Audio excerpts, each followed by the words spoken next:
Consistent compounder.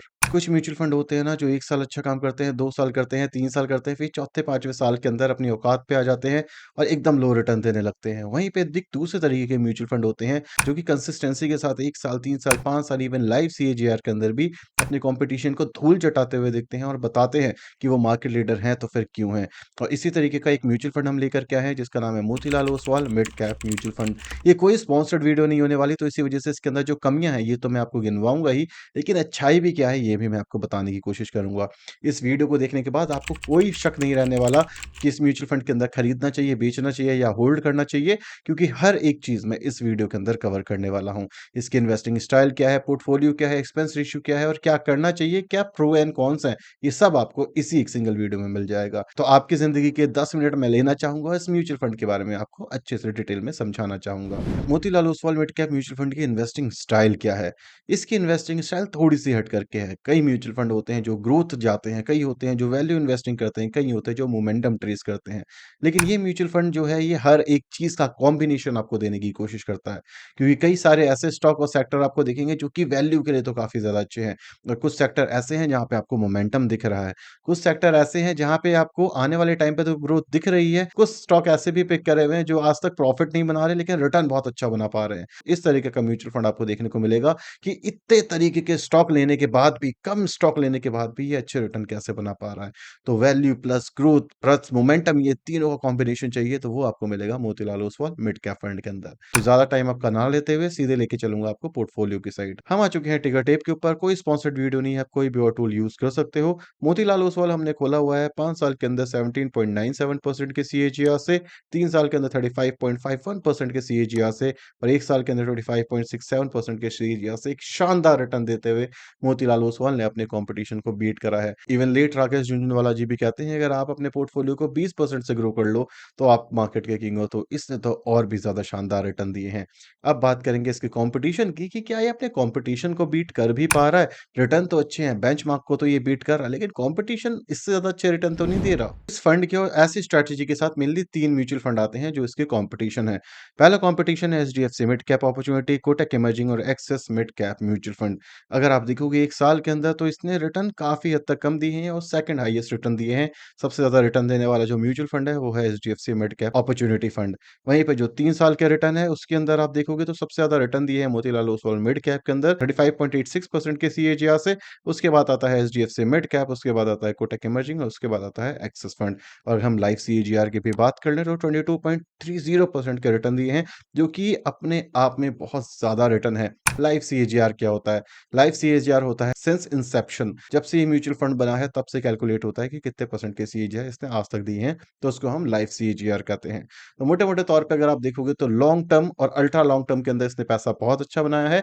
वहीं पे अगर मैं 1 साल की बात करूँ तो यहाँ पे आपको थोड़ी-सी दिक्कत देखने को मिल रही है।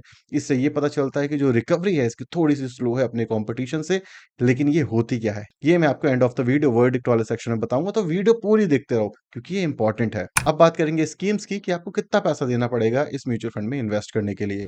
तो स्कीम्स के अंदर आप देख सकते हो जो एक्सपेंस रेशियो है वो है 0.72% का, सेकंड हाईएस्ट एक्सपेंस रेशियो अपने कॉम्पिटिशन में दिख रहा है। एग्जिट लोड 1% है तो वो कॉम्पिटिशन के आसपास है, वो तो चल सकता है। एयूएम साइज़ की बात करें तो सबसे छोटा एयूएम साइज़ भी आपको मोतीलाल ओसवाल में दिख रहा है, जो कि एक प्लस पॉइंट है क्योंकि यहाँ पे जो चर्निंग है वो कैपेबिलिटी इनकी बढ़ जाती है। चर्निंग क्या होता है कि अगर एक मिड कैप म्यूचुअल फंड जाकर के पैसा इन्वेस्ट करना चाहे तो वो आराम से जाकर के इन्वेस्ट कर सकता है। वहीं पे अगर लार्ज कैप वाला एयूएम इन्वेस्ट करना चाहेगा तो वहाँ पे प्राइस फ्लक्चुएशन हो जाएँगी। इसके बारे में मैंने ऑलरेडी वीडियो बनाई हुई है। आप जाकर के हमारा प्लेलिस्ट ज़रूर चेक कर सकते हो। अब बात करेंगे पोर्टफोलियो की कि पोर्टफोलियो दिखता कैसा है? कैसा पोर्टफोलियो क्रिएट करा इन्होंने आपके लिए, और ये इम्पोर्टेंट सेक्शन है। इसको आराम से देखना और समझने की कोशिश करना कि चल क्या रहा है यहाँ पे। तो सबसे पहले देखते हैं एसेट एलोकेशन। एसेट एलोकेशन के अंदर 97.31% तक इक्विटी में इन्वेस्ट है और कैश इनके पास है 2.69% के आसपास, जो कि बहुत अच्छी बात है। इक्विटी के अंदर इन्वेस्ट करने से इसका मतलब ये है कि फुल्ली इन्वेस्टेड ये म्यूचुअल फंड है और हमें पता है कि आने वाले टाइम पे ग्रोथ आएगी मार्केट में। तो ये जो म्यूचुअल फंड है ये ज़्यादा से ज़्यादा बेनिफिट उसका उठा पाएगा। वहीं पे जो कैश है ये इन्होंने इसलिए रखा हुआ है ताकि आपको या मैंने अगर कभी इनका म्यूचुअल फंड बेचा तो इनको अपने शेयर्स ना बेचने पड़े आपको पैसा देने के लिए। तो थोड़ा कैश इन्होंने रखा हुआ है जो कि एक अच्छी बात है और एक प्लस पॉइंट भी है। अब बात करेंगे सेक्टर डिस्ट्रीब्यूशन की। तो जुलाई 2023 के अंदर जो सेक्टर डिस्ट्रीब्यूशन है वो है IT services, retail, online, specialised finance, diversified chemical, two wheelers. अगर हम बात करें आईटी सर्विसेज़ की तो मरा हुआ सेक्टर है, तो इसी वजह से यहाँ पे आता है वैल्यू इन्वेस्टिंग। सेकंड है रिटेल ऑनलाइन मतलब ज़ोमैटो, स्विगी, पीबी फिनटेक ऐसी सारी कंपनियाँ जो कि रिटेल को टारगेट करती हैं लेकिन ऑनलाइन बिज़नेस है उनका। तो अगर आप मोटे-मोटे तौर पे देखोगे तो प्रॉफिटेबल बिज़नेसेस नहीं है लेकिन ग्रोथ इस समय पे मार्केट में उनमें दिख रही है। इसके बाद आता है स्पेशलाइज्ड फाइनेंस, डाइवर्सिफाइड केमिकल और टू व्हीलर।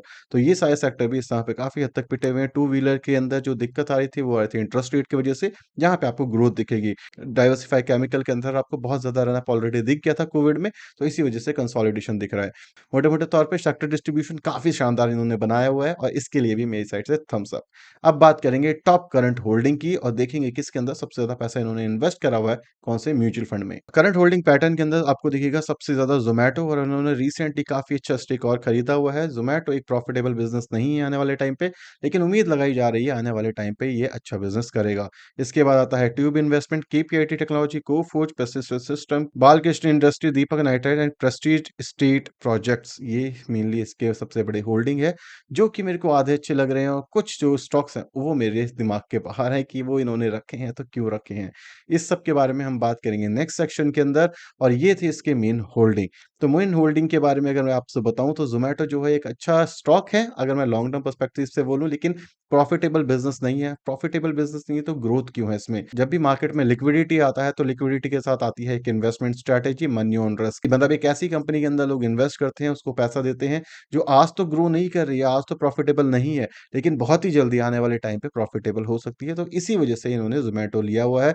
तो ये मोमेंटम इन्होंने देखा कि हाँ, यहाँ पे बन रहा है, तो इसको ज़रूर होल्ड करते हैं। वहीं पे ट्यूब इन्वेस्टमेंट इनकी सबसे बड़ी लॉस रही है लास्ट कुछ टाइम से। केपीआईटी टेक काफ़ी अच्छा ग्रो कर रहा है। कोफोर्ज और प्रोसेसर सिस्टम आईटी के अंदर काफ़ी अच्छी तरीके से ग्रो कर रहे हैं। अब बात करेंगे वर्डिक्ट वाले सेक्शन के अंदर कि क्या-क्या चीज़ें अच्छी हैं और क्या-क्या चीज़ें नहीं। अगर मैं प्रो की बात करूँ तो सबसे पहला प्रो मुझे ये लगता है या पॉजिटिव मुझे ये लगता है कि ये जो म्यूचुअल फंड है ये कंसिस्टेंसी के साथ ग्रो कर रहा है और कंसिस्टेंट कंपाउंडर है। तो किसी को लॉन्ग टर्म के लिए लेना हो तो वो ये ले सकता है। इस पे ट्रस्ट ज़रूर हमारा बिल्ड हो जाता है क्योंकि इन्होंने पास्ट में अच्छे रिटर्न दिए हैं। पास्ट के रिटर्न ऐसा नहीं है कि आने वाले टाइम पे भी अच्छे रिटर्न देगा इसकी गारंटी है। लेकिन जो पोर्टफोलियो है उसको देख करके ये ज़रूर फ़ील होता है कि आने वाले टाइम पे अच्छे रिटर्न देगा और जो बच्चा पहले अच्छे रिज़ल्ट लेकर के आया है, उस पे उम्मीद हमारी वैसे भी थोड़ी ज़्यादा होती है। मेरे हिसाब से डाउनसाइड प्रोटेक्शन रिस्क भी इनके पास काफ़ी ज़्यादा कम है, मतलब अगर मार्केट 1% गिरेगी, तो ये 2% नहीं गिरेगा, ये 0.5% या 0.8% के आसपास गिरेगा। हाइपोथेटिकल नंबर है, लेकिन वहीं पे मार्केट ग्रो करेगी, तो ये ज़्यादा ग्रो कर सकता है। ये मेरा मानना है, ये एक प्लस पॉइंट मुझे इस म्यूचुअल फंड के अंदर देखने को मिलता है।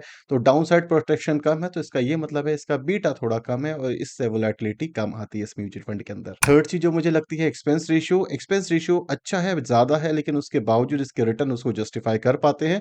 तो एक्सपेंस रेशियो एक डिसेंट एक अच्छा एक्सपेंस रेशियो मुझे दिख रहा है इसमें। अगर मैं बात करूँ फोर्थ की तो पोर्टफोलियो इसका बहुत ज़्यादा शानदार है, बहुत अच्छे तरीके से इन्होंने डाइवर्सिफाई करा हुआ है और वहाँ पे इनकी जो स्ट्रैटेजी है वो भी झलकती हुई दिखती है। तो ये मेनली 4 पॉजिटिव मुझे इसके अंदर दिखते हैं। इसके अलावा काफ़ी सारे छोटे-छोटे हैं, लेकिन हम मेन की बात करेंगे। अब बात करते हैं मेन नेगेटिव्स की। जब ये म्यूचुअल फंड गिरता है तो ये गिर तो जाता है लेकिन रिकवर उतनी तेज़ी से नहीं कर पाता। तो ये मेन दिक्कत आ जाती है कई बार म्यूचुअल फंड्स के साथ कि उनका जो अल्फा है, वो बीटा से ज़्यादा अच्छा नहीं होता। अल्फा मतलब कि अगर मार्केट 1% बढ़ी है, तो जो हमारा स्टॉक या म्यूचुअल फंड है, वो 2% से बढ़ेगा। तो काफ़ी सारे इनके स्टॉक्स हैं जो उतने अच्छे तरीके से रिकवर नहीं कर पाए और इसी वजह से इनका जो रिटर्न है, ये थोड़ा बहुत पिछड़ा हुआ दिखा है हमें लास्ट 1 साल के अंदर। क्योंकि वहीं पे जहाँ एचडीएफसी ने काफ़ी अच्छी रिकवरी दिखाई है, इसकी रिकवरी थोड़ी-सी स्लो है। सेकंड, इस म्यूचुअल फंड का एयूएम साइज़ इस समय पे छोटा है, तो यहाँ पे ये चर्न जो कर रहे हैं, ये आसानी से कर सकते हैं अभी के लिए। लेकिन जैसे-जैसे ये म्यूचुअल फंड थोड़ा पॉपुलर हो जाएगा, इसका जो एयूएम साइज़ है, वो थोड़ा बड़ा हो जाएगा, तब देखने वाली बात होगी कि क्या ये किस तरीके से रिटर्न दे पा रहा है या फिर नहीं दे पा रहा।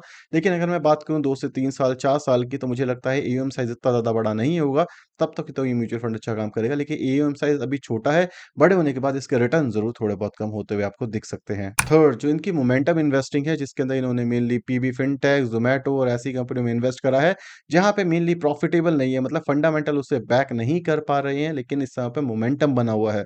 अगर ऐसी कंपनियाँ नीचे गिरने शुरू कर देती हैं और इस स्टॉक से ये आसानी से नहीं निकल पाते हैं, तो इनके जो रिटर्न है, ये बहुत ही ज़्यादा तेज़ी से गिर सकते हैं और ये एक बहुत ही बड़ा रिस्क है इस म्यूचुअल फंड के साथ और ये चीज़ आपको ध्यान में रखनी चाहिए। फंड मैनेजर अगर देखा जाए, अगर इस पे ध्यान रखेगा, तो आसानी से आपके लिए अच्छा पैसा कमा सकता है क्योंकि जब आता है ग्रोथ मार्केट, तो ऐसे जो कंपनियाँ होती हैं, ये बहुत ज़्यादा मल्टी बैगर रिटर्न भी आपको दे देती हैं। लेकिन जैसे ही ग्रोथ मार्केट खत्म होती है, ये कंपनियाँ 50-50% तक करेक्ट होती हैं, जिस वजह से जो आपके रिटर्न है वो एवरेज आउट हो जाते हैं, जिसके ऊपर हमारे थोड़ी-सी नज़र होनी चाहिए कि किस तरीके से काम हो रहा है। लास्ट 1 महीने के अंदर 4% से इंक्रीज़ करा है इन्होंने ज़ोमैटो के अंदर अपनी होल्डिंग, जो मेरे लिए एक थोड़ा-सा रिस्क मुझे दिखता है। अगर फंड मैनेजर इसको अच्छे से मैनेज नहीं कर पाया, तो थोड़े बहुत पैसे इधर-उधर होते हुए हमें दिख सकते हैं। लेकिन मोटे-मोटे तौर पे अगर देखा जाए तो पास्ट में अच्छे रिटर्न दिए हैं, तो थोड़ा-सा भरोसा तो इन्होंने हमारा जीत ही लिया है। तो ये था इसका प्रो एंड कॉन्स। अगर किसी को लॉन्ग टर्म के लिए खरीदना है, तो मेरे हिसाब से ज़रूर खरीदना चाहिए, इसमें कोई दो राय नहीं है। शॉर्ट टर्म मतलब 3 साल के हिसाब से भी मुझे लगता है ये म्यूचुअल फंड काफ़ी अच्छा परफ़ॉर्म करेगा, उसकी बात की बात बाद में करेंगे। तो मेरे हिसाब से ये म्यूचुअल फंड बहुत ज़्यादा अच्छा है, पोर्टफोलियो बहुत ज़्यादा अच्छा है, एक्सपेंस रेशियो अच्छा है, प्रूवन पोर्टफोलियो है, प्रूवन म्यूचुअल फंड है, तो इसके अंदर खरीदने में कोई दिक्कत नहीं है और पर्सनली काफ़ी अच्छा म्यूचुअल फंड लगा, एनालाइज़ करने में भी मुझे बहुत ज़्यादा मज़ा आया। तो ये था इस वीडियो के अंदर। अगर आपको वीडियो पसंद आई है तो वीडियो को लाइक, चैनल को सब्सक्राइब करना बिल्कुल मत भूलना। Thank you so much for watching this video. Tata, bye bye, signing of.